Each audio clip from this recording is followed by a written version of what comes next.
بسم الله الرحمن الرحيم. الحمد لله رب العالمين، والصلاة والسلام على خاتم الأنبياء والمرسلين وعلى من تبعهم بإحسان إلى يوم الدين. أشهد أن لا إله إلا الله وحده لا شريك له، وأشهد أن محمدًا عبده ورسوله. اللهم ربنا آتنا في الدنيا حسنة وفي الآخرة حسنة وقنا عذاب النار. ربنا لا تزغ قلوبنا بعد إذ هديتنا وهب لنا من لدنك رحمة إنك أنت الوهاب.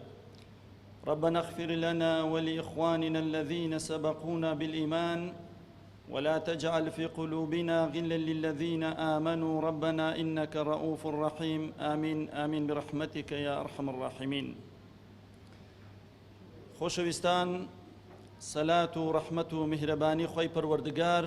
بڕژێ بەسەر هەموو لایەکمانە. خۆی پەروەردگار ئەو مەجلیسەمان لە بۆ مەجلیسی زکر و خێر و عیبادەت و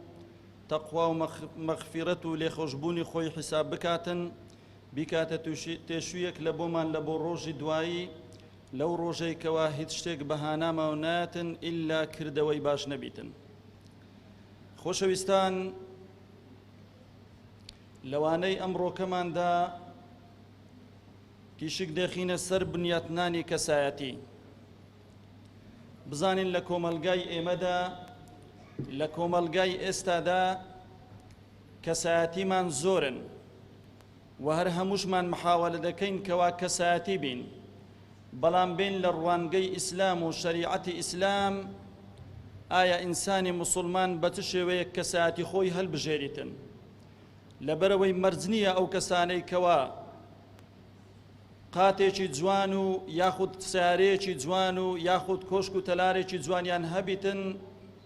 ڕاستە لە دنیا ئەوانە کەسایەتین، بەڵام لەوانەیە لەکن خی پەروەردگار سوبحانه وتعالى هیچ حسابێکی وهایان لە بۆ نەکرێتن. خۆشەویستان، کاتێک کەوا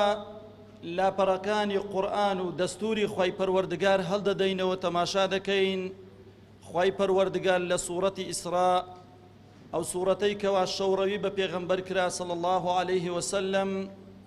یەک لە ئاەتەکانی خۆی دەفەرمیتن وەلەقەد کەڕەمنا بەنی ئادەم. خی پەروەردگار دەفەرمێتن ئێمە ڕێزمان لە بەنی ئادەم ناوە،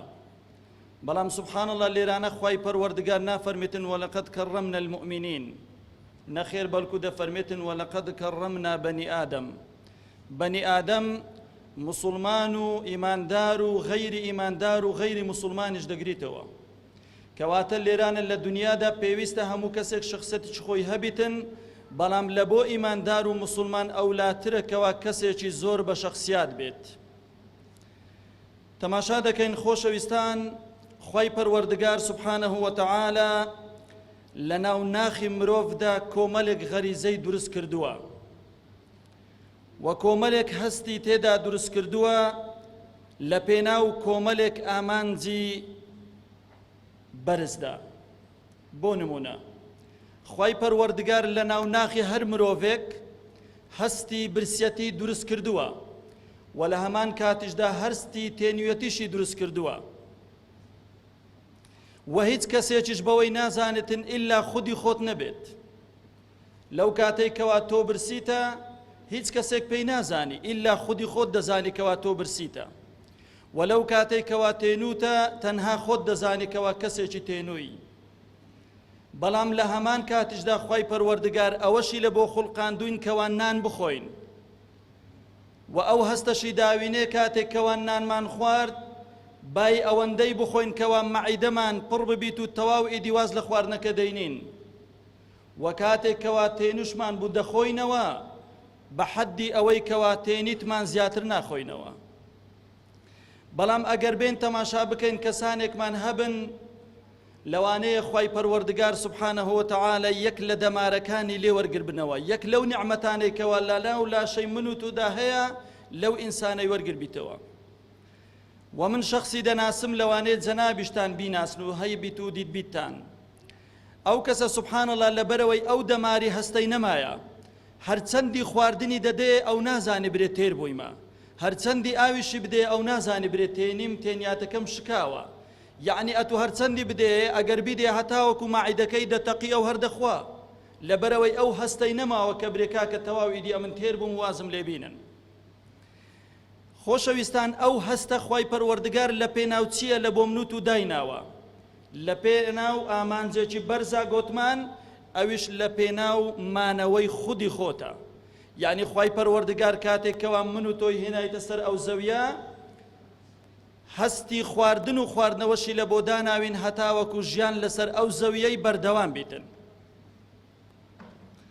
ئەوە هەستی یەکەم خۆشەویستان. لە دوای ئەوەی کاتێکەوە من کەسێک بووم و تۆ کەسێکی لەسەر ئەو زەویە ماینەوە ئەوجا من هەست بەبوونی خۆم دەکەم و تۆش هەست بەبوونی خۆت دەکەی. بەڵام لەگەر ئەوەشدا من دەمەوێتەوە زوڕیەتێکم هەبێت، تۆش پێت خۆشەکەوە زوڕیەتێکت هەبێت. کەواتە خوای پەروەردگار سوبحانەه وتەعالە لەپاڵ هەستی برسەتی و تێنوێتی هەستێکی تریشی لە ناوناخی هەموو مرۆڤەکە دروست کردووە کەوا ئەویش هەستی جنس و سێکسە. سوبحان الله هەر کوڕ و کچێک کاتێکەوە گەیشتنە حەدی بلوغ محاولە دەکەن کەوا لەگەر لایەنی غەیری خۆی تێکەراوە بیتن لەبەرەوەی خوای پەروەردگار منعی ئەوەشی لێ نەکردوینە، منعی ئەوەی لێ نەکردوونە لەبەرەوەی وەکو حەیوان حاشاک لەسەر جادەی بیننا بەڵکو لە ڕێگایەکی شەرعی بە پێی شەریعەتی ئیسلام خوای پەروەردگار ڕێگا و یاسایەکی لە بۆ داناوین کەوا کوڕ و کچێک چۆن بە یەکتر دەگەن و ئەوجا زوڕیاتێکیان لە پاش بەجێ دەمێنیت. دیسان ئەو هەستە لە بۆ چییە؟ لە بۆ ئەوەی کاتێکەوە من دەبمە باپیر نەوەکە جێی من دەگریتەوە، تۆ دەبیە داپیر نەوەکە جێی تۆ دەگریتەوە هەتاوەکو ژیان لەسەر ئەو زەویەی بەردەوام بیتن. ئەوە هەستی دووەم خۆشەویستان. سبحان الله لەپاڵ ئەو دوو هەستانە خوای پەروەردگار سبحانەه وتەعالە هەستێکی تریشی لە ناو ناخی هەموو مرۆڤەکاندا دروست کردووە. ئەو هەستەکەوە دەروون ناسەکان ناویان لێناوە بوونی خود، یعنی کەسایەتی. کەلیمەکە هەرچەندە عەرەبیشە بەڵام لە ناو کوردەواری خۆمان زۆر باوە، یعنی بە شەخسیەت. ئەوەش هەستێکە خوای پەروەردگار دایتە هەموو نەفەرێک، بەڵام هەموو کەسەکان لە پێناوی ئەو دوو ئامانجەی پێش ئێستا کە باسم کرد، خواردن و خواردنەوە و زیاتر دروستکردنی خێزان، ئیوا هەیە ئەو کەسایەتیە و ئەو شەخسەتەی لەدەست دەداتن. ئیواشمان هەیە کەسێکی زۆر پاکە، ئەو کەسایەتیەی هەم لە پێکهێنانی سەروەت و سامان و لە پێکهێنانی خێزانیش زیاتر توند و تۆلی دەکات و زیاتر دەبیتە مایەی ئەوەی کەوا کەسێکی بە شەخسیات دەربکەوێتن. لەبەرەوەی ئەو کەسانەی کەوا فیترە پاک و سەلیم و تەندروست باشن، ئەوانە چ دەکەن؟ تەنها شتی پاک و باش دەخۆن لە بۆ ئەوەی هاتاوەکو نەفسیان تەندروست باش بێت. بەڵام خوا نەخواستەکەوا کەسێکی نەخۆش و یان فترەتی سەلیم نەبیتن، ئەوە دەست لە بۆ شتی خەرابیش دەباتن. کەواتە ئەو کەسەی کەوا شتی باش دەخوا ئەوە کەسێکی بە شەخسیات دەردەچێتن، بەڵام خوا نەخواستە ئەوەی کەوا دەست لە بۆ حەرام و لە بۆ خەرابەکەی درێژ دەکاتن ئەوە کەسێکی بێشەخسیەتی لێ دەردەچێتن. تەماشا دەکەین ڕەسوول الله صلی الله عليه وسلم ئامۆژگاریمان دەکات و فێرمان دەکاتن کەوا لە دوای نوێژی بەیانی دوعایەک هەیە، سێ کەلیمەیە. سنەتیشە لە دوای هەموو نوێژی بەیانی ئەو زیکرەی بکەین. پێغەمبەری خوا صلی الله عليه وسلم ئامۆژگاریمان دەکات و دەفەرمیتن لە دوای نوێژی بەیانی کاتێکەوە سەلامت داوە یان لە بیدایەتەکە یان لە دوای زیکرەکان پێویستەکەوە ئەو دوعای بکەین. اللهم إني أسألك علما نافعا ورزقا طيبا وعملا متقبلا. سبحان الله، يعني پێغەمبەری خوا صلی الله عليه وسلم ئەو ڕێگای لە بۆ داناینە هەتاوەکو ئەمە کەسێکی بە شەخسیات بین، هەتاوەکو شەخسیات و شەخسەتی خۆمان لەدەست نەدەین. تەماشاکە لۆ لەناو ئەو هەموو قسە جوانانەی پێغەمبەر صلی الله عليه وسلم بەڵام کردیتە سنەت لە دوای نوێژی بەیانی ئەم دوعایە بخوێنین. لەبەرەوەی خۆشەویستان بەیانی دەستپێکی ژیانی ڕۆژە، یعنی دەستپێکی ئەو ڕۆژەیەکەوە تۆ هاتیە ناو ڕۆژێکی نوێ. پێغەمبەر داوای چت لێ دەکاتن؟ داوای ئەوەت لێ دەکات و دەفەرمیتن برێ اللهم إني أسألك علما نافعا. أي خواي پروردگارم داوات لێ دەکەم کەوا زانستێکی بەسوودم فێر بکەی، مەبەستی پێغەمبەر صلی الله علیه وسلم لەو زانستە بە سوودەی چییە؟ یعنی ئەی خوای پەروەردگار ئەوەندە شارەزام بکەکەوە بزانم حەڵال کامەیە و حەرامیش کامەیە. ئەگەر ئەمن خوای پەروەردگار ئەو نیعمەتەی پێکردم کەوا خۆم لە حەڵال و لە حەرام جودا کردەوە، ئەوجا مەبەستی دووەم دێتە دێ لە فەرمودەی پێغەمبەر صلی الله عليه وسلم دەفەرمیتن وەرزقا طیبا. بزانە کاتێک کەوا تۆ زانستت هەبوو ئەوجا داوای شتێکی پاچش دەکەی. ئەو شتە پاکە چیە خۆشەویستان؟ لەوانەیە پۆشاکێکی پاکە کەوا خۆتی پێدا دەپۆشی و عەوڕەتی خۆتی پێدا دەپۆشی، یان لەوانەیە خواردنێکی پاکە کەوا مەعیدەی خۆتی پێتێر دەکەی، یان خواردنەوەیەکی پاکە کەوا مەعیدەی خۆت دیسان پێتێر دەکەی، یان ڕایەخێکی پاکە کەوا ماڵەکەی خۆتی پێ ئاوەدان دەکەیتەوە، یان کۆشک و تەلارێکی پاکە کەوا خوای پەروەردگار بە قسمەتت بکاتن. وەرزقا طیبا. ئەو ڕزقە تەبعاً هەموو بابەتەکان دەگریتەوە، بەڵام هەدەفەکە لە چییە؟ ئەو جادێن لێرانە کۆپلەی سێیەم پێغەمبەری خوا صلی الله عليه وسلم دەفەرمیتن وعملا متقبلا. سبحان الله، پێغەمبەری خوا صلی الله عليه وسلم دەفەرمیتن کە ڕزقەکەت کە علمەکەت هەبوو و ڕزقەکەشت حەڵال بوو، ئەو جا داواش بکە کەوا خوای پەروەردگار عەمەلەکەشت لێوەربگریتن. بەتەئکید کاتێک کەوا تۆ علم و زانست و زانیاریت هەبیت و وەڕزقێکی حەڵالیشت پێیا کردبیتن، ئەو جا داوای ئەوەش لە خوای پەروەردگار بکە کەوا کردەوەکان و عەمەلەکانیشت لێوەردەگیرێن. بەڵام ئەگەر خوا نەخواستە، ئەگەر خواردنەکەت یان پۆشاکەکەت یان ڕایەخەکەت یان ماڵەکەت یان خانووەکەت یان ئۆتۆمبیلەکەت یان تیجارەت و بازرگانیەکەت ئەگەر ئەو شتانە حەڵام بوو ڕزقەکەت حەرام بوو، قەت چاوەڕێی ئەوەش مەکە کەوا خوای پەروەردگار ئەو عەمەلانت لێ قبول بکاتن. ئەو جا بۆیە خۆشەویستان تەماشا دەکەین دروستکردنی کەسایەتی کارێکی ئاسان نییە، بەڵام لە هەمان کاتیشدا ئەگەر بتەوێ شتێکی ئاسانە. مەبەسمان لەوەی چیەکەوە ئاسان نییە، مەبەسمان ئەوەیە کەوا زۆر کەس هەیە لە پێناوی ئەو دوو ئامانجەی کەوا باسم کرد، لە بۆ سەروەت و سامان، یاخود لە بۆ کۆشک و تەلار، یاخود لە بۆ پارەنوانێک شەخسەتی خۆی لەدەست دەداتن. سبحان الله، دەبینین کەسێک هەیە دوکاندارە، کەسێک دێتەکنی درۆی لەگەر دەکا، غەشی لەگەر دەکا، بە فێر ئەو شتومەکەی کەوا هەیتی پێی دەفرۆشیتن. کەواتە ئەو کەسەی کەوا پارەکەی خۆی دەدات و ڕزقەکەی لێ دەکریت و دەڕواتن، بەڵام کە دوایە لە بۆی ڕۆن بۆوەکەوە ئەو دوکاندارە فێری لێ کردیە، ئیدی ئەو کەسە لە پێش چاوی ئەو کەسەی ڕەش دەبیتن. ئەگەر هەرچەندە لە پلەیەکی زۆر بەرزیش بیتن، بەڵام لە هەر شوێنێکە دیتی ئەو کابرادەری ئەوە فێربازەکەیە. تخونی ئەو دوکانەی مەکەون لەبەرەوەی کەسێکە قۆڵی خەڵکی دەبڕیتن. ئیوامان هەیە خۆشەویستان بەس لە بۆ ئەوەی کەوا خانیەکی پێک بینیتن، دەچی دەستی لەبەر چەند کەسان پان دەکاتەوە، داوای یارمەتی و قەرز لە چەند کەسان دەکاتن. ئەو کەسە هێدی هێدی لە پێشچاوی خەڵکی سوک دەبیتن، کەواتە شخصیەتەکەی خۆی لە دەست دەداتن. بزانە هەدەفەکە لێرانە ئەگەر تۆ علمت هەبوو و ڕزقێکی حەڵالیشت پیا کرد، ئەو جا عەمەلی چاچیشت دەبیتن. ئەو جا بۆیە بابێن خۆشەویستان هۆکارەکانی پاراستنی کەسایەتی، ئەو هۆکارانە چین کەوا بتوانین کەسایەتی خۆمان پێ بپارێزین. پابەندمونمان بە شەرعی خواوە، لەبەرەوەی خۆشەویستان کاتێک کەوا ئێمە موسڵمانین، ئیماندارین، خوای پەروەردگار سبحانەه وتەعالە دەستور و یاسا و ڕێسای ژیانی لە بۆ ڕەوان کردوینە لە ڕێگای پێغەمبەرەوە صلی الله عليه وسلم. کەلامی خۆی کەوا قورئانە و ئێستا لە بەردەستی من و تۆدایە، و هەر کەسێک پابەند بیتن بەو قورئانەی دەست بەو قورئانەی وە بگریتن، ئەوە خوای پەروەردگار یارمەتی دەداتن کەوا کەسێکی زۆر بە شخصیات بیتن. ئەو جا ئەو کەسە چ پیاو بی چ ئافرەت بێت. لەبەرەوەی خوای پەروەردگار داوامان لێ دەکاتن هەتاوەکو خۆمان لە حەرامەکان بپارێزین. تەماشا دەکەین خوای پەروەردگار دەفەرمێتن قل للمؤمنین یغضوا من أبصارهم. سبحان الله، خوای پەروەردگار دەفەرمێتن ئەی محەممەد صلی الله عليه وسلم بە ئیماندارەکان برێ با چاوی خۆیان نقومکەن بپارێزن لە ئاستی حەرامە.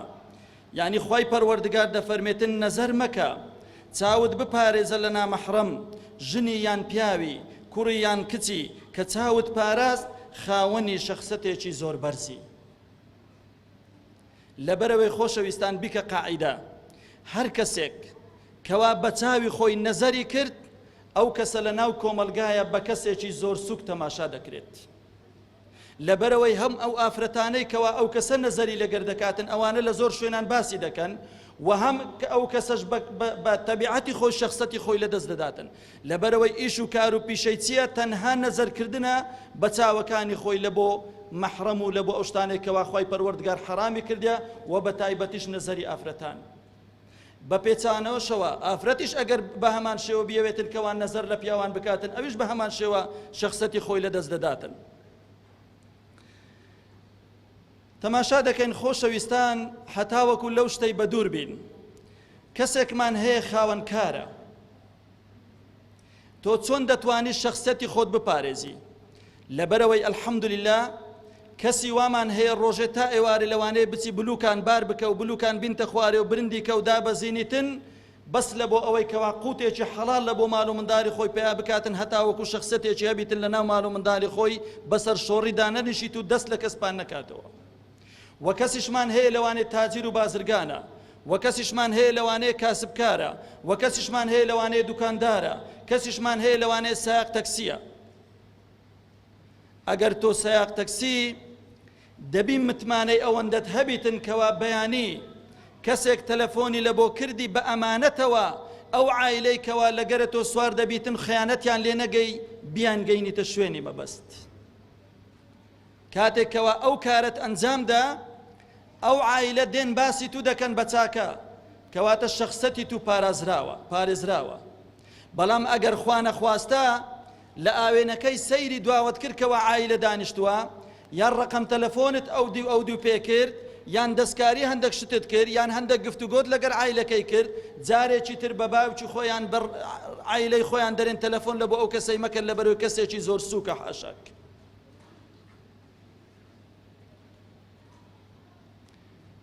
کاتێک کەوا تۆ خاوەنکاری و هاتوچۆی ماڵان دەکەی شەخسەتی خۆت چۆن دەپارێزی ئەزیزم شەخسەتی تو لەو حالەتەی بەوەی بە دەردەکەویتن کاتێک کەوا تۆ دەچێ ماڵێک پیاوی تێدانیە تەنها ئافرەتی لێیە شەخسەتی تو بەوەی بە دیار دەکەویتن کەوا تۆ داخیلی مارەکەی نەبی نەچیتە ژوورێ لەبەرەوەی خوای پەروەردگار ئەمری پێکردی کەوا چاوەکانی خۆت بپارێزی چاوەکانی خۆت لە ئاستی حرامە بپارێزی لەبەرەوەی ئەو ماڵی کەوا تۆ دەتەوێت بچتە ژوورێ ئەوە لە بۆ تۆ حەڵال نییە کەواتە دەتوانی لەبەر دەرگای مەبەستەکەی خۆت بگەینیت و نەچیتە ژوورێ یان مۆزەفی لە دایرەیەک ئەگەر جارێکی وا ڕێکەت کەوا تەنها ئافرەتێک لەگەرت و لە ژوورەکەی داماوە ئەگەر دەرگایەکە پێوە درابوو پەنجەرەکەش پەردەی دادەدابوو لەوانەیە خوا نەخواستە ئەگەر ئەمنیان هەر کەسێکی تر دەرگای بکاتەوە پاشملە برێ وەڵافران کەس لەگەر ئافرەتێکی بەتاقی تەنیا لە ژوورێکی بوو هەرچەندە لەوانەیە هەردووچیان زۆرش نیازیان پاک بیت و هیچ مەبەستێکی خراپیشیان نەبیتن بەڵام ئەگەر دەرگایەکە کرابەوە و ئەگەر پەردەی پەنجەرەکە هەردرابەوە ئەگەر پەنجەرەکە کرابەوە کەس ناتوانی ئەوەت پێبرێتن کەوا بەنیەتێکی خراپ لە ژوورێ دانیشتووی کەواتە بەو شتانە دەتەوێتن کە ساعەتی خۆت بپارێزی پێغەمبەرمان صلی الله عليه وسلم لەو مەوزوعی بەدەرنیە خۆشەویستان جارێکیان پێغەمبەری خوا صلی الله عليه وسلم لە مەدینەی منەوەرە لە مزگەوتی خۆی ئەعتکافی کردبوو ئێوارەیەکیان پاش نوێژی مەغریب لە دەرگای مزگەوت درا یەک هات گوتیان ئەی پێغەمبەری خوا صلی الله عليه وسلم سەفیەی خێزانتە و ئیشی بە جەنابتە پێغەمبەری خوا صلی الله عليه وسلم تەمان ئیعتیکاف ناکرێ ئینسان لە مزگەوتێ بستە دەرێ ئیلا لە بۆ عوزر نەبیت چوە پشت دەرگای ڕاوەستا لەبەرەوەی کاتەکەش وەکو ئێستا نەبووە کەوا کارەبا و ڕووناچی بەو شێوەی بیتن پێغەمبەر لەگەر سەفیای ئەوها بەجۆت ڕاوەستانێ لەبەرەوەی ژن و مێردیەکتن و هیچ ناشەرعیان لە بینی نییە لەو کاتەیدا سوبحان الله دوو پیا و دوو سەحابەی بەڕێز و خۆشەویست بەوێدا تێپەڕین ئاوڕەچیان داوە تەماشە دەکەن پێغەمبەر لەگەر ئافرەتێکی ڕاوەستایە بەڵام ڕەشە نازانن ئەو ئافرەتە چێیە پێغەمبەر صلی الله عليه وسلم کە سەلامەکەی وەرگرتەوە ئەوان یعنی ئاوریان لۆلایەتی داوە هەر تەماشای پێغەمبەر و ئافرەتەکەیان نەکرد بەڵام پێغەمبەر بانگی کردن گوتی وەرن گوتیان تەماشاکەن پێغەمبەر فەرمووی تەماشاکەن ئەوە سەفیەی خێزانمە گوتیان ئەی پێغەمبەری خوا صلی الله عليه وسلم یعنی ئێمە ئەوەندە نەسفمان ئەوەندە کەمە نزمە کەوا خوا نەخواستە ئێمە برین وڵا پێغەمبەر لەگەر ئافرەتێکی بەو شێوەی ڕاوەستایە پێغەمبەر فەرمووی نەخێر لەبەرەوەی شەیطان و نەفس لەناو خوێنی ئینسانی حەرەکەی دەکات و دێت و دەچیتن هەتا وەکو جارێ قسەی خێرت لە بۆ دەینێتن لەوانێ 15 جار قسەی خراپ و شەڕت لە بۆ بینیتن کەواتە مادەم پێغەمبەر صلی الله عليه وسلم بەو شێوەی خۆی پاراستە هەتا وەکو شەخسیەتی بپارێزرێتن ئەمنوت و زۆر ئەولاترین کەوا خۆمان بپارێزین لەو شتە نامەحرەمانە ئەوە خاڵی یەکەم خۆشەویستان خاڵی دووەم لە بۆ ئەوەی کەوا شەخسیەتت وەکو خۆی بمینیتەوە قەناعەتت هەبیتن چاوت لەو بەشەی بیکەوە خۆی پەروەردگار لە بۆی داناوی ئەگەر چاوت لەسەر ئەو بەشەی بوو قەناعەتت بەو بەشەی هەبوو کەوا خۆی پەروەردگار لە بۆی داناوی ئەوە تۆ دەبیە کەسێکی زۆر بە شەخسیەت بەڵام ئەگەر خوا نەخواستە قەناعەتت بەوەی نەبوو ئەوە چۆن دروست دەبیتن خۆشەویستان ئەوە بەو شێوەی دروست دەبیتن کەوا تۆ تەماشای خوارە خۆت بکەی ئەگەر تەماشای سەروی خۆت کرد ئەوە قەناعەت لە دەست دەدەی ئەگەر ئەمن تەماشای خۆم کرد کەوا خانیەکەم خۆرە بەڵام تەماشای خوارە خۆم کرد کەوا جیرانێکم هەیە کرێچیە ئەگەر بیرم لەو کرێچیەی کردەوە کەواتە خانیەکەی خۆم بە کۆشک و تەلارێکی زۆر گەورە دێتە بەرچاو بەڵام ئەگەر لە مارەکەی خۆم دانیشت بم ڤیلایەک لە بەرامبەرم هەیە و تەماشای ئەو ڤیلایم کرد حتمەن دەبی ئەمن دەست لە بۆ حەرام درێژ بکەم هەتا وەکو بتوانم ڤیلایەکی وەکو ئەو دروست بکەم لۆیێ پێغەمبەر دەفەرمی عەلەیهی سەلات وەسەلام ئەو بەشەی کەوا خوای پەروەردگار لە بۆی دەست نیشان کردی و لە بۆی دانای قەناعەتت بەوەی هەبیت و دەست درێژ مەکە لە بۆ شتی ناڕەوا یەک لە زانایەکان دەفەرمیتن ڕۆژێکیان بە کۆڵانێکە ڕەت بووم بەرەو ماڵی خوای پەروەردگار دەچووم دوو منداڵم دیتن هەردووچیان دوو کولێرەیان لەدەست بوو کولێرە یعنی ئەو ستوورکەی کەوا لە بە تەندوری دەکرێت بەڵام دەرێ یەک لە منداڵەکان هەندێک پەنیریشی لەگەر بوو دەرێ منداڵەکەی دی ئەوەی کەوا ستوورکەکە و کولێرەکەی بە هیچی دەخوارد داوای لە منداڵەکەی دی دەکرد دەیگوت خوا هەندێک پەنیریش بدە من بە ئەمیش بەو کولێرەی بخۆم دەیگو نادەمێ پیاوی چابە ئەمنوت و برادەرین ڕەفیقین دۆستین هەندێک لەو پەنیرەی بدە من تامی خۆشە بە ئەتو زۆر بە تام دەخۆی بە ئەمیش هەندێک تامەکەی بخۆم گوتی بە یەک مەرز دەدەمێ گوتی مەرزەکە چییە گوتی وەرە دوو جاران وەک کەرە بابی لە بۆم بانگدا ئەو جا دەدەمێ هیوڵا گوتی زۆر ئاسانە ما چییە زانایەکە دەرێ بیرم لەوەی کردەوە دەرێ کوڕەکە هات دوو جاران وەکو کەرە بابی قیژاندی دەرێ ئەو جا پارچە پەنیرێکی دایە دەرێ ئەمن گوتم یا ئیلاهی ئەوە منداڵێکە و لە بۆ لوقمەیەکی کەم یعنی توانی لە چاو ئاژەلێک بکاتەوە بەڵام دەبی چەندانی گەورەمان هەبن ڕۆژێ بە دەورەی مارێک حاشاک وەکو سەگێک بسوڕێنەوە بەس لە بۆ پەیداکردنی لوقمەنانێک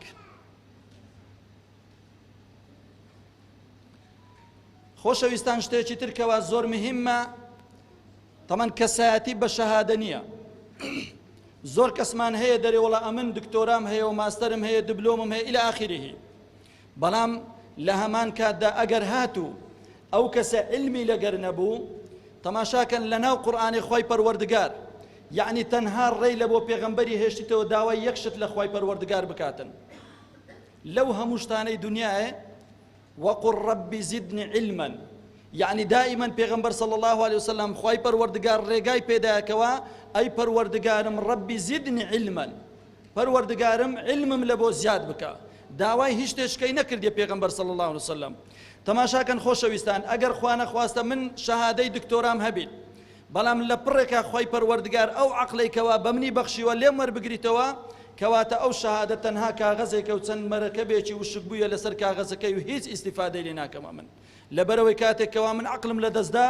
لەگەر منداران مندار لەوانەیە خەڵک گالتە و گەمم پێ دەکات و یان جوینم پێ دەدات و یان بەردم تێدەگرن لەبەرەوەی من بوویمە کەسێکی بێ عەقڵ و شێت لەسەر زادەی دەسوڕێمەوە با خاوەنی چەندان شەهادەش بم کەواتە شەهادە مانای ئەوە نییە کاتێکەوە کەسێک شەهادەی هەبوو برێن وەڵا ئەوە کەسێکی بە شەخسیاتە و إلى آخره لەبەرەوەی خۆشەویستان شەخسیات دەبی خوای پەروەردگار پێت ببەخشیتن لە زەمەنی پێغەمبەر صلی الله عليه وسلم سەحابەیەکمان هەیە سەحابەیەکی نادیارە يعني سحابيك وكو إمام عمر وإمام أبو بكر وإمام عثمان وإمام علي رضا ورحمة خوان لسربت بناو بانغني هتا وكو هممان بناس سحابيك بناوي معاوية كري معاوية مزني لزنجي تبوكا پیغمبر صلى الله عليه وسلم كالشاري مدينة بريدك بسيتن لبوت زنگكي كوا حفصة قصور اوان دا كيلومتر دور لشاري مدينة او كابرا گرانتاي قرت بو صحابة بريزا پیغمبر صلى الله عليه وسلم تسولك ندانشتو مال آوائی لكر لبروي تاكي اوان دا قرز بو داوای یارمەتی لە خوای پەروەردگار و لە پێغەمبەریش کردگۆتی ئەمن ناتوانم لەو غەزای لەگەرتان مشارەکە بکەم. پێغەمبەر صلی الله عليه وسلم لەگەر سەحابەکانی ڕۆی چوون غەزایەکەیان کرد و لە گەڕانەوەکەیدا شەوێ لە شوێنێکا پێغەمبەر نیشتەجێ بوون، خێمەیەکیان لە بۆ پێغەمبەر هەردا صلی الله عليه وسلم. لە نیوەی شەوە حەزرەتی جوبریل دابەزی و هاتە خزمەت پێغەمبەر صلی الله عليه وسلم. فەرمووی ئەی پێغەمبەری خوا هەستە دەستنوێژت بشۆ نوێژی غائب لەسەر معاویەی بکە. لۆ معاویە چی لێ هاتێ؟ فەرمووی معاویە وەفاتی کردیە. ئەو جا بەوش گوتی لۆ لەناو خێمەکەی نەکەم، لۆ گوتی بێمە دەرێ. گوتی لەبەرەوەی تۆ بە تەنیانی خوای پەروەردگار لە ئاسمانەوە 200 مەلائیکەت، هەر سەفی 7,000 مەلائیکەتە، یعنی 140,000 مەلائیکەت لە ئاسمانەوە دادەبەزیتە سەر زەوی چاوەڕێیتونەکەوە پێش نوێژیان لە بۆ بکەی، نوێژی جەنازە و غائب لەسەر معاویەی بکەی. پێغەمبەر صلی الله عليه وسلم عجائبە معاویە بە چ گەیشتیتە ئەو پلەیە، بە چ گەیشتە ئەو مقامەی، ئەو شەخسیەتەی لە چه هینە؟ لەبەرەوەی کەسێکە کەسێکی نەخوێندەوارە، کەسێکە هیچ شەهادە و پلە و پۆستی نییە. پێغەمبەر صلی الله عليه وسلم بەناو سەحابەکان کەت گوتی هەستن با نوێژ، گوتیان ئەی پێغەمبەری خوای وەڵا ئەمە کەسمان لێ نەمردیە، ئەمە هەمومان ئامادەین. فەرمووی معاویەی براتان وەفاتی کردووە. ئەوجا کاتێکەوە پرسیاری لە جوبریل کرد، ئەی جوبریل ئەو معاویە بەچ ئەو مقامەی وەرگرتووە؟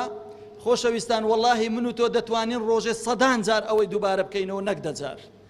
فەرمووی ئەو معاویە ئەوەندە سوورەتی قول والله ئەحەدی لەلا خۆشەویست بوو لە هەموو نوێژەکان دووبارەی دەکردەوە، بەردەوام زکری سەرزوبانی بوو قول هو الله ئەحەد، تەنها تاکە خودایەک هەیە کەوا مردن و ژین و هەموو شتێکی منی بەدەستە، خودایەکە کەوا نە هیچ کەسێکی لێ دەبی و نە هیچ کەسێکی لێ بووە. ئەو معاویە بەوەی ئەو مەقامەی وەرگرت و گەیشتە ئەو پۆستەی کەوا خوای پەروەردگار ئەو شەخسیەتە بەرزەی پێبەخشی. بابێن تەماشا بکەین خۆشەویستان ئەو هۆکارانەی کەوا کەسایەتی دادەڕوخێنن، هەندێکیان بە کورتی باز دەکەین. یەکەمین هۆکار کەوا شەخسەتی ئینسان بتوانی لە دەستی بداتن، خۆ هەڵقوڕەتاندنن لە ئیشی خەڵک. لەبەرەوەی ئەمن هیچ عیلاقەم لە کاک حاجی نییە، کاک حاجیوە لە بازاری دەڕوە لەگەر نەفەرەکی گفتوگۆیتیان، ئەمن لەو بەینەی ڕاز دەچم سەلام عەلەیکم مام حاجی ماندی نەبی، ئەرێوە خێرە ئەوە چ مشکلە هەیە لە بە چ ڕاوەستانێت چ ئەوەیە؟ لەوان تێدە بەڕم دەست بە کردێکی دەچم کردێچکە بەو نەوعی شەخسەتی ئینسانی دێتە خوارێ. لەبەرەوەی کاتێک کەوا تۆ هەر گەیشتە کەسێکی و پرسیارت لێ کرد، ئەرێ ئەوەت لە چێ هینە، ئەرێ ئەوەت بە چەندی کڕی، ئەرێ معاشت چەندە، ئەرێ خانیەکەت بە چ تەواو کرد، ئەرێ سیارەکەت مۆدیل چەندە، ئەرێ سەنەوی کووە، ئەرێ کووت کڕی، کووت فرۆش کووت کرد. کاکە ئەو هەموو شتانە پێویست ناکە ئەتوو بپرسی لە کابرایی. کاتێک کەوا میوانداریەکی دەکەی پێویست ناکە گلۆپەکان بژمێری یەک بە یەک، ئەرێ ئەو گلۆپەت بە چەندی کڕی، ئەرێ بای چەندی بوو، ئەرێ ئەوە مۆدیل چەندە، ئەرێ مافورەکەت کاشانی چەندە، ئەرێ قەرەفەکەت نزانم کووە، ئەرێ ئەو کەونتەرت بە چەندی کڕی، ئەرێ ئەو موبەریدەت لە چێ هینا نازام چ. ئەتوو لە بۆ ئەوەی نەچووە میوانداریەکەی. یعنی هەر کەسێک کە زۆر ئەو پرسیارانەی کرد ئەوە شەخسەتی لە ناو خەڵکی سووک دەبیت و کەم دەبیتن. لبروي خوشويستمان صلى الله عليه وسلم دفرميتن من حسن الإسلام المرء تركه ما لا يعنيه. باشترين روشتي مسلمان أويكوا شتك علاقي بمنا ونبيتن تداخلي نكم. أمن كلبو ميوانداري تسومي ميوانداري كي بكم. خالد وم خوشويستان كوا أمرو لنا ومان دا قلق زورا دمتري كاسة وشك. دمتري كاسة وشك سبحان الله أورو قلق زورا خوشويستان. ما بسيا لو قصي كوا من دريم دمتري كاسة وشك. أمن لبازاري دقم كاك حاجي ماندي نبي كوي باشي اجدادي هموي دين مدري يقبى يقدر برسم لمن دالة قد كانشي بلام أجر مام حاجي بري مام وستا بيستم ب 50,000 دينار يا زحمة نبيهم دو دري مام حاجي نيتم أو موضوعك يعني دوترم بلام كاسة مشكا زوربي أو كساني كوا استام متمانية على دزدا ولا ناو خلشي هميان بوعدي وبمتمانية دێ لە بۆ شتێکی گچکە داوات لێ دەکە دەرێ ئەمن ئەو هاو ئەو هات لۆ دەکەم بەڵام کە ڕۆیشتەوە ئیدی دوایە تەواو تەلەفۆنیشت لەسەر هەر ناگیری ژمارەکەشی دادەکات و قەپات دەکاتن تۆ محاوەلە بکە لەو کاتێکەوە کەسێک داوای وعدت لێ دەکا ئەگەر بزانی وعدەکەت لە بۆ جێبەجێ دەکرێتن برێ بەسەر چاوان ئینشاڵڵا دەیکەم ئەگەر بزانی وعدەکەت لە بۆ جێبەجێ ناکرێ برێ ناتوانم ئەو وعدەت نادەمێ ئەگەر لە بۆشم کرا ئینشاءڵڵا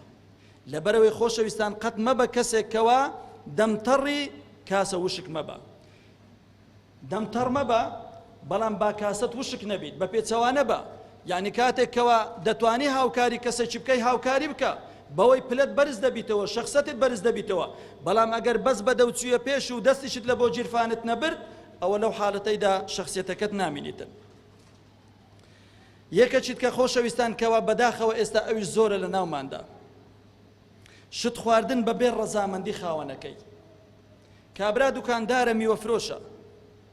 ئەمن دەچمە لای یان تۆ دەچێ لای تازە بەروبوومی قەیسی و خۆخ و خیار و ئیلە ئاخری ئەو میوەجاتانەی کەوا بە هاوینان پێدەگەن ئەمن دەچم دوو قەیسیان دەخۆم لەو لای خۆخەکی دەخۆم لەو لای سێوەکیش دەخۆم ئێ وەڵڵاهی ئەو دوکاندارە ڕاستە پێت نارێ مەیخۆ بەڵام لە ناو ناخی خۆشدا زۆری پێ ناخۆشە ئێ باشە خۆ هەر ئەمن نیمە لەسەر ئەو زەوێ بچم سێشتان بخۆم لەوانەیە تا ئێوارێت دە کەسی دیش وەچی من دەچن کەواتە ڕۆژێ چەند جاران ئەو دوکاندارە ئەمن دەبینیت زۆر ڕقی لەوەیە کەوا من بچمە دوکانەکەی لەبەرەوەی پێی ناخۆشە کەوا من خواردنەکان بخۆم بەڵام شەرمیشی بەوەیە کەوا برێکاکە مەیخۆ یان ئیوامان هەیە سوبحانەڵڵا کەسێکی زۆر زۆر باشە لە ناو کۆمەلگادا بەڵام سوبحانەڵڵا یەک عیبی هەیە بەو عیبەی لە پێش چاوی خەڵکی سووک دەبیتن عیبەکەی چێ خۆشەویستان دەبینی دەستە دوکانێکی تەڕەفرۆش و میوەفرۆشی چیلۆیەک تەماتەی دەچێشیت چیلۆیە تەواو یعنی پێویست ناکە مەسەلەن ئەتوو هەندێکەکەی دەسەکەی ئەو کابرا چ دەکا لە پاش وەزنەکەی ئەو زادەچی تەماتەکی گەورەش دینی دەناو عەلاگەیەکەت دوکاندارەکە ئەو کابرای زۆر بە سووچی دێتە پێش چاو لەبەرەوەی خۆشەویستان یان جاری وا هەیە دوکانێکی چەرەزاتە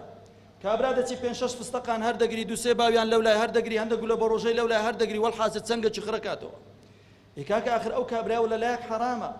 لەلایەک تۆ شخصیەتت لەدەستدا والله ئەگەر ئەو کابرای هەموو جارێ لە دوور بتبینی لەوانەیە مندارێک لێوی برێ وەرە دوکانێ لێرە بە ئەمن دەڕۆم بە ئەو کابرایە بەس ڕزای ئەوەندە قورسە بارێتە ناو دوکانیش یعنی بزانە محاوەلە بکە تۆ لەو کەسانە مەبە کاتێکەوە دەچیە بازار بەبێ ئیزنی کەسەکەی هیچ شتێک مەخۆ ئەگەر داواشت لێ بکات مەیخۆ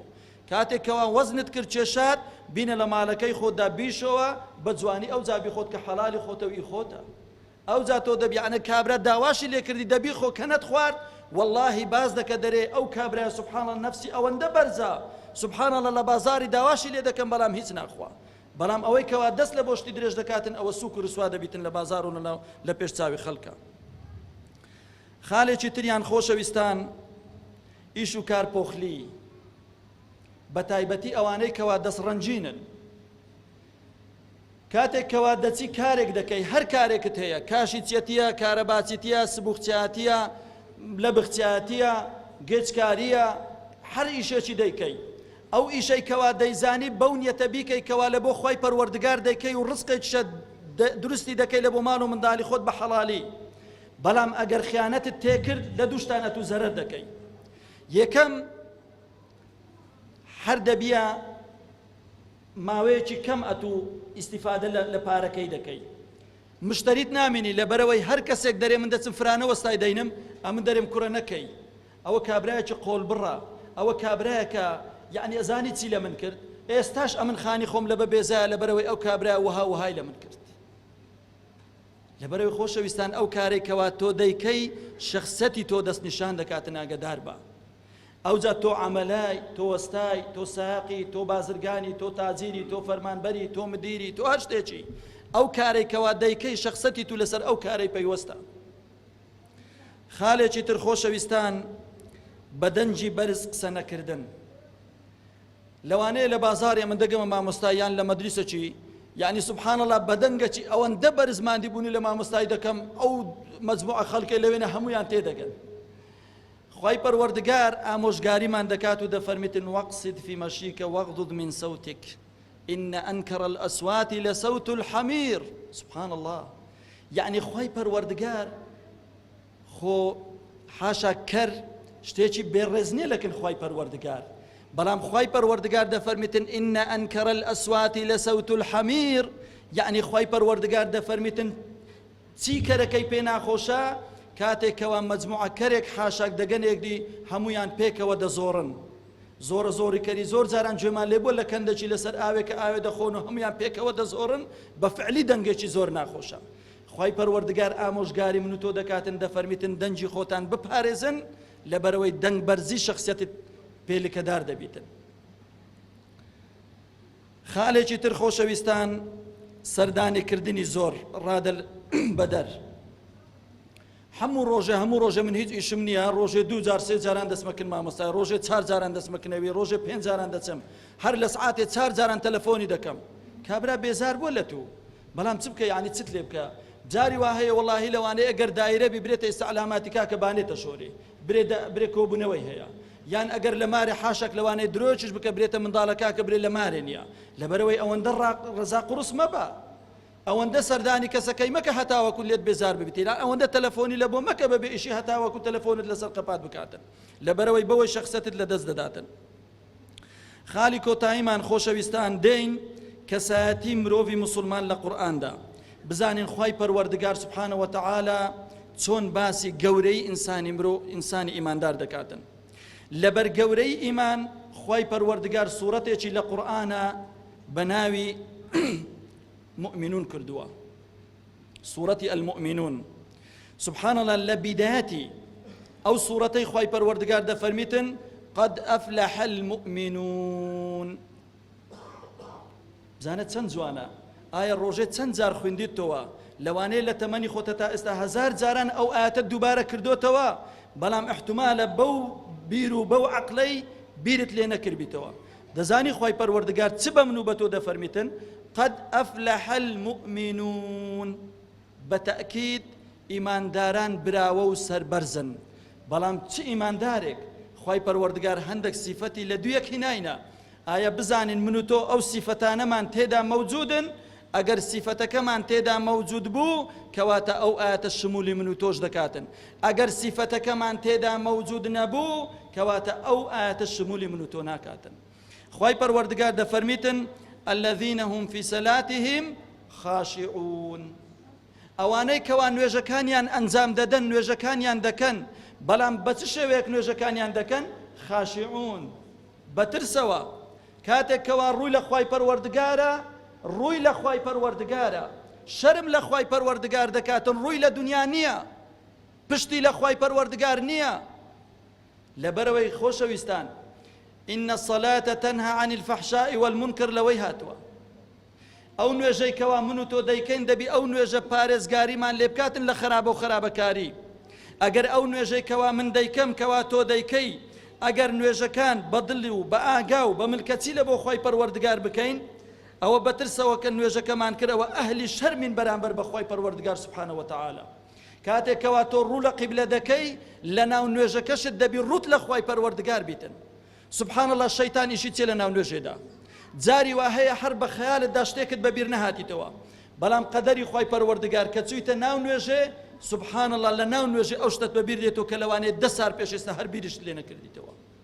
لوت ليديتن لبروي تو بترسوا نوجه كي ناكي بلكو اتو پشت دخواي پروردگار كردي لباتي اوي كوا روت كربيتن روت لدنيا كردي وزينت هر لسر دنيايا لنا نوجه بلان فكر لسر دكانه لنا نوجه بلان فكر لسر تجارك لنا نوجه بلان فكر لسر او ايشو كاري كوا لوي هاتي اگر نوجه كد بو شوي كر كوا خوي پروردگار د فرميتن خاشعون او تو د بيكسه چ براو سربرز سر فراس لباش او خوي پروردگار د فرميتن والذين هم عن اللغو معرضون سبحان الله صفتي دومي او كسانتيا خوای پەروەردگار دەفەرمیتن کاتێکەوە هەشتێکی نابەجێ هەشتێک لەغوو یعنی قسەیەکەوە هیچ ئیستیفادەی نەبی ئەو کەسانە چ دەکەن پشتی تێدەکەن یعنی مرد ئەوە نییە کەوا غەیبەت نەکات مرد ئەوەیە کەوا لێ نەگەڕێ غەیبەتی لەکن بکرێت مرد ئەوە نییە کەوا بوختان نەکات مرد ئەوەیە کەوا لێ نەگەڕێ بوختانی لەکن بکرێت ئەگەر ئەمن دانیشتم و گوێم لە غەیبەت گرت فەرقم نییە لەگەر ئەو کەسەی کەوا غەیبەت دەکاتن بەڵام خوای پەروەردگار دەفەرمێتن والذین هم عن اللغو معرضون. سبحان الله، یعنی هەندێک کەسێ بەدوو مەجلیسی خراپدا دەگەڕێت، بەڵام لێرانەدا خوای پەروەردگار کە سیفەتی ئەو ئیماندارانە باز دەکات دەفەرمێتن چ معرضون، ئەوان لەبەری هەردێن، یعنی مەجلیسەکان لە بۆ ڕێک دەکەوی بەڵام ئەوان پشتی تێدەکەن. ئەوە ئەو سیفەتانە سیفەتی مرۆڤی موسڵمان کە خوای پەروەردگار لە قورئانێ باسییان دەکاتن. یەکە چتکەیان خوای پەروەردگار دەفەرمێتن والذین هم للزەکاة فاعلون. سیفەتێکی تری ئەو ئیماندارانە چییە؟ زەکاتی خۆیان دەبەخشن، فاعلون، یعنی سبحان الله فاعل فەرقی هەیە لەگەر ئەوەی ئەمن برێم ئەرێ بە زۆری تەمان خۆشەویستان باوڕکەن ئەو ساڵە و ساڵی ڕابردوش کە بە زۆری تەلەفۆنمان لە بۆ دەهات وەکو مامۆستای ئاینی،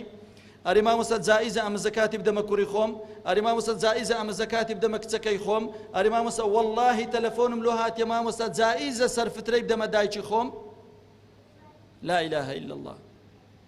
بەڵام لێرانەدا خوای پەروەردگار کە باسی ئەو کەسەی دەکات و دەفەرمیتون والذین هم للزەکاة فاعلون، یعنی سبحان الله ئەو کەسە ئەوەندە ئشتیاقی کارەکەی خۆیتی لە بۆ ئەوەی وەدەزانیکەوە خوای پەروەردگار لەبەر خاتریوی زەکاتی واجب کردیە، هەتا وەکو بەس ڕزق و ڕزقێکی حەڵال پیا بکاتن کە وەختی زەکاتی داهات بچی زەکاتەکەی خۆی ببەخشیتن، منەتیش لەسەر کەس ناکاتن، نارێ ئێجازستانێ وەرە کوڕە خانیم لە بۆ بمارە، خانیم لە بۆ بجێڕە، وەرە من بەڕدەم لۆ دانێ ئەدی زەکاتم نەدایتە بابێت و منەت لەسەر کەس ناکە ئەو کەسە. فاعلون، یعنی ئەوەندە پێی خۆشەکەوە وەختی زەکاتی دابێ هەتا بچی زەکاتەکەی بداتن، نەک زەکاتەکەی بە منەت بداتن. خۆشەویستان، ئەوجا خۆشەویستان کۆتا خاڵ و سیفەتکەوە خوای پەروەردگار باز دەکاتن دەفەرمیتن والذین هم لفروجهم حافظون. لەگەر ئەو سێ سیفەتانە بەڵام سیفەتی چارەم چییە؟ بزانن نوێژەکە دەبی ئەو هەموو شتانت پێ بکاتن. سیفەتی چارەم ئەوەیە کەوا فەرجی خۆیان دامێنی خۆیان حافظون. جوان لە قورئانە بیر بکەوە، تەماشا بکە، خوای پەروەردگار دەفەرمێ حافظون، یعنی کابرا بەدوو زینایدا ناگەڕێ، بەدوو هەموو کارە ناشەرعیەکاندا داناگەڕێ، بەڵکو خۆی دەپارێزیت لە هەموو ئەو سایتە ناشەرعیانەی کەوا لەسەر مۆبایل و لە ئەنتەرنێتەکەی هایتی. لەبەرەوەی خۆشەویستان ئەوەتان لە بیر نەچیکەوە پێغەمبەری خوا سەڵەم دەفەرمیتن خوای پەروەردگار لە ڕۆژی قیامەتێ لە کەسێک خۆش نابێت کە ئیماندار و مسلمانیش بۆ چێ ئەی پێغەمبەری خوا ئەو کەسە دەفەرمیتن ئەو کەسەیە کاتێک کەوا لە ناو خەڵکی بووە چاوەکانی خۆی پاراستێ لە حەرام، بەڵام کاتێک کەوا بەتەنها بووە دەستی لە بۆ حەرام درێژ کردووە. ئاگدار بە ئەو مۆبایلەی کەوا لە جیرفانتە، کاتێک کەوا بەتاقی تەنهەی ئەگەر چوویتە ناو ئەو سایتانەی کەوا ناشەرعینە کەواتە ئەو ئاەتە شمولت ناکاتن حافظون نی تۆ کەسێک نی کەوا خۆت حافظ کردبیتن لەوەی، بەڵام کاتێک کەوا بەتەنهای وەکو پێغەمبەر یوسف سەلات و سەلامی خۆی پەروەردگاری لەسەر بێتن، ئەگەر کچێکی شۆخ و شەنگ داوای لێکردی برێ کوڕە وەرە زینام لەگەر بکە تۆ خۆت پاراست ئەو کاتی تۆ دەبێت کەسێکی حافظ. ئەگەر تۆ کوڕێکی جوانی ئەگەر بە پێچەوانەوە بچی داوا لە کچێکی بکە کچەکە وازت لێبینێتن ئەوە دەبیتە کچێکی حافظ. ئەوجا بەرهەمەکەی چیە خۆشەویستان؟ ئەگەر ئەو چار سیفەتە تێدا مەوجود بن بەو شێوەیەکەوە زۆر بە کورتی باسمان کرد، بەرهەمەکەی چیە؟ بەرهەم ئولائیکە هم الوارثون. خوای پەروەردگار دەفەرمیتن ئەوانە میراتگرن، ئولائیکە هم الوارثون، ئەوانە میراتگرن. میراتگری چنە؟ الذين يرثون الفردوس هم فيها خالدون. سبحان الله، ئەوانە اشتیاقن، ئەوانە زۆر هەول و کۆششیان دایە لۆیە دەبنە میراتگر. دەبنە میراتگری چ؟ دەبنە میراتگری فیردەوس الأعلا جیرانی پێغەمبەر صلی الله عليه وسلم. لەبەرەوەی پێغەمبەر ئەو هەموو سیفەتانەی تێدا مەوجود بووە، ئەگەر تۆش ئەو سیفەتانە تێدا مەوجود بن خوای پەروەردگار دەفەرمێتن الذين يرثون الفردوس هم فيها خالدون. ئاگدار بە خالدون، لەناو ئەو فیردەوسەی تۆ جارێکی تر هاتنە دەرت نییە. تاوان لۆ پێغەمبەر صلی الله عليه وسلم دەفەرمیتن ئەگەر داوای بەهەشتان کرد داوای فیردەوسی بکەن. لۆ فیردەوس دەفەرمیتن ئەعلایە،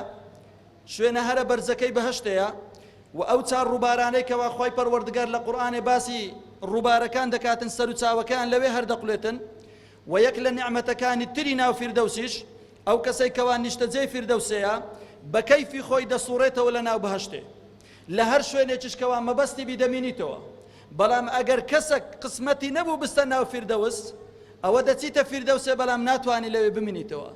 و ناشتوانی لە هەموو شوێنەکانیش لە بەهەشتە ببینیتەوە. جا بۆیە پێغەمبەر دەفەرمی عەلەیهی سەلات وەسەلام ئەگەر داوای بەهەشتان کرد لە خوای پەروەردگار داوای فیردەوس بکەن.